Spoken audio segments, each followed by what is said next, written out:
Hi, today's presentation is on Minnesota lakes, the Shoreline Detritus. This is just a mini presentation, first and foremost, very preliminary, casual data collection, basic observations. So this is just kind of a taste of what more research could kind of delve into. So with that, we will kind of jump right in. So this is a photo of the detritus. This is stuffs that was kind of floating. You can see already grasses and leaves, but this is just getting started. So you can tell it is kind of black. That is what you will see in a lot of decomposing matter. You can see the darkening of matter as it decomposes in leaves, the corpses of dead animals. So that darkening and blackness is a factor that kind of goes into the decomposition of detritus that in theory will add nutrients and become soil. These are our preliminary observations. So this is kind of the lake. You can see the shoreline edge right there. And this is I was just off this dock when I was doing the observations off to the left there. So this is exactly where the observations took place on a lake in the state of Minnesota. So plants do die over the winter and they start to deteriorate as they float to shore or sink to the lake bottom. This is an example of those plants. This is exceptional. This is a lot of detritus kind of floating in. You'll get that every once in a while, maybe if somebody's started up a pontoon and kind of driven it through the muck, and they might go back and forth to try and create a trail for their pontoon to leave. So this might be from something like that. This might be from other beaches. If someone had already mucked up and gotten all the bluck off of their beach for swimming, because obviously they are plants and they can be seeded at any time throughout the season, and then they can grow.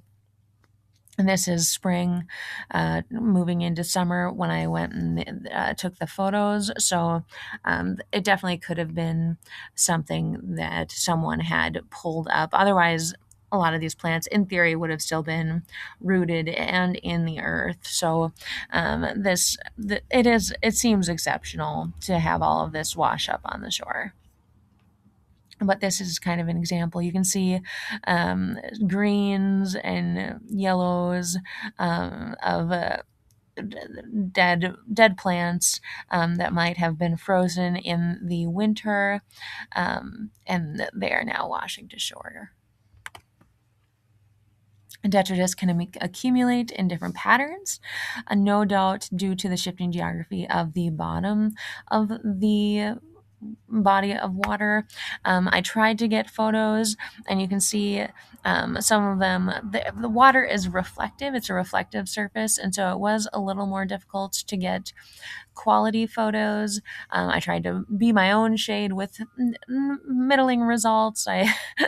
Um, I tried to get photos without the reflections of trees and the sky, but it was definitely something that made the data collection much harder because I was above the water taking these photos, and I don't have the fancy equipment to.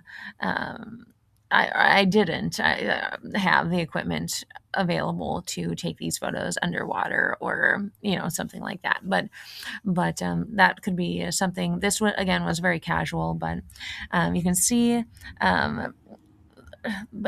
a lot of them do have the reflections of the sky and clouds. This is a tree in the left lower right hand photograph, but you can see this one has that one with the tree reflection in that right bottom corner does have a little bit darker versus moving to the left. It has both photos have more green detritus, and the one on the far left looks like it does have a weed that is actually still growing, which is probably a sign of a healthy ecosystem or a healthier element. But the photo in the bottom middle, it does have some green, kind of mossy esque underwater type. Fuzzy is, I guess, maybe not mossy, but fuzzy fuzziness of the decomposition process. Um, the top photos, the top left is just very much dark, and it looks like soil, it looks like dirt with just little like roots that may have been dead plants, things that could have been growing previously, a little bit of green, but nothing too exceptional in way of the detritus. So that might be a baseline type photo, but you do have different patterns, different ways that it kind of lands and lays, and that would probably even change with the waves, and as well as if the waves are modified using like a boat, or because they create a wake. And so you will find like no wake zones. They might say reduce the speed on your boat if you have high waters, because of the effect of those wake waves. They can cut into the shoreline. But this was actually a circumstance of low water, so that wasn't an issue. But that means there are different factors that go into that, with the low water having to move your boats farther out, and plants and animals might have to move farther out with that edge, that low water. But that's a different presentation. But this is just the basics, and it can move with those waves. It can move with other, storms, and, plant and animal life can kind of push those things to the side, can move it a little bit. So a lot of different factors that would go into just how it lies, where it lands. But obviously the geography of it would factor in. But with these are sediments, and so the waves do factor in quite a bit for how those move and how those settle. And I was actually walking around in there also, and so my humanness there would also factor in. Of, well, I was walking through there, and I had a water toy with as well, and I was putzing that day, and so I definitely could have affected the data collection here as well. But this detritus doesn't always just fall to the bottom. Before it may fall to the bottom, it would also potentially be floating, and these are a few photos of the floating detritus. Just different pictures. Obviously, these are in different states of decay, different levels of fuzzy, which might kind of indicate the level of decay as well.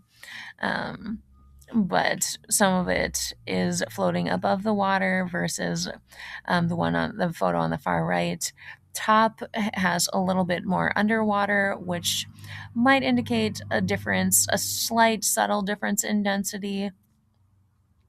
But that can be modified with waves as well. The density of the plants will ascertain if it can float. That is just the nature of density. And exposure to the air also can make a difference in the decay process, and that's something that you can kind of factor in. I have a different presentation on this channel, I believe, looking at the decay of leaves. Some are exposed to water and are open to oxygen, and others are in water and they are not exposed to oxygen, and the ones that are not exposed to the oxygen did not decay nearly as much. And so like comparatively. And so these ones are on the surface and they do appear to be fairly well decayed, and they are free floating, and so they will find the edge, the shoreline, and in theory, settle in. They'll probably get to a point where the density is no longer lighter than the water, and then they will no doubt sink to the bottom, but and become darker, blacker, and eventually kind of combine with the soil. Like we saw in that first photo on the rock with the grasses, they might lose these tendrils along the stem there and kind of form a mat of detritus, or they might be sparse and kind of go towards a different model of the detritus and decay along the shoreline, which is seen in this photo. It's a little sparser. You can see little black, kind of the fuzzies from the decay. But of course, this is affected by human factors. In the right, you can see the far right corner of this photo, you can see a pontoon float. That's the pontoon element. And it has actually cut through the sand here, the sandy bottom of this shoreline. And so it has affected the patterns of the detritus. You can see there is it cut a fairly prominent line into that sand, and it aligned some of that black detritus into lines to kind of mirror and show exactly where that pontoon cut through. Very straight lines you can see right in the middle of the photo, where it's more clean sand versus more prone to that natural lay of the detritus there. So human factors do come into play. Like I said, I was walking through and I had a water toy boogie board, if you will. So I was putzing in the water, and so these things do affect how those things accumulate and where they fall, and they can also hasten decomposition. They can apply friction, and they can also break up elements into smaller pieces, which will change that detritus as well and change the ecosystem ever so subtly, depending upon that human factor, but they do come into play. So, and some of that, of course, is very natural. And so, obviously, even before humans, or when humans were a little more sparse, there were still animals, that would walk through, and things like that. Much more plentiful biodiversity and things like that. Human factors can also kill plants prematurely. We talked about the pontoons and kind of kicking up those lily pads and getting those trails in, so the pontoon boat, the rudders move quickly and aren't arrested, aren't stopped by those weeds. It's just better for the pontoons, but you will see that early season, and so they can kill those plants. They can kill them on purpose, and that can upset balances within the ecosystem, and depending on how much of that comes into play. And you might have fish migrate elsewhere if their ecosystem is disturbed by those boats and things like that. So animal life and biodiversity also does factor in. So you have a little shell here kind of buried in that detritus. And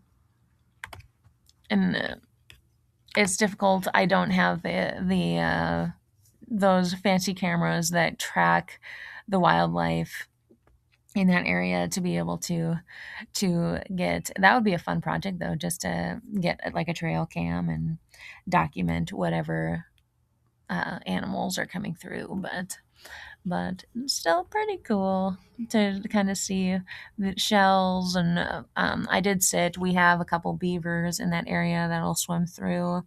A few beavers, a few deer will come by the water, and they'll drink from the lake saw them walk by. Um, I don't have trail cams, but I have family that do have trail cams. They've had fox up there. They've had, oh gosh, what else? Raccoons up there. So a lot of different animals and the potential for biodiversity. Loons, of course, ducks, things like that. So these are specific samples within 3 feet of each other. The base, the shoreline is fairly diverse and it's not uniform throughout. And I don't know how much of that was modified by human use, human consumption. If they did put some sand down where folks have wanted swimming beaches in the past, and I don't know how much of it's organically there. This is kind of more of a sandy bottom, a sandy edge. So you can see it's this nice light white sand, fairly fine sand, the top layer, and then you go a little bit deeper. You kind of just dig in, maybe a ½ inch, and you see it does start to get darker, and the darker might be indicative of more decayed matter, more decayed substances. And then you go maybe a full inch in, and it's just darker still, even that darker element. But of course, it might be the decayed matter. It might also be exposure to the sun. Some sun bleaching could factor in as well. And I do not know how that works. And of course, that's also a question of density. It looked comparably fine. That's something that I can look at more. Again, this was just fairly casual to start with. So this, I did go just a little farther away, and where it did seem more soily versus sandy, and this was just feet away, and it was schmutzy, kind of new soil, and I was able to stick my finger all the way in, and I pulled it out, and it was all the way down. That kind of wet, very moist soil. You can see it kind of in the photo here, and this was the low water, so this was exposed to the air. So that's why I was able to get this data without all that clouding and in the water. But it is fairly thick versus where it seems fairly uniform. And of course, this is a very, very preliminary, very basic, very flawed data collection. But looking at this, I didn't dig farther into this sand, like with my entire finger. So I saw that it was a darker sand, but it was still the sand, just an inch down. And this, I was able to dig in, and I put my finger all the way in, and it was the same. It seemed to be the same material all the way through, just feet. So it just kind of shows how diverse and dynamic a shoreline can be, and that depends too on how the detritus lies, on maybe what was factored in way of building that beach. I don't know that they did bring that sand in, but it definitely would be a factor.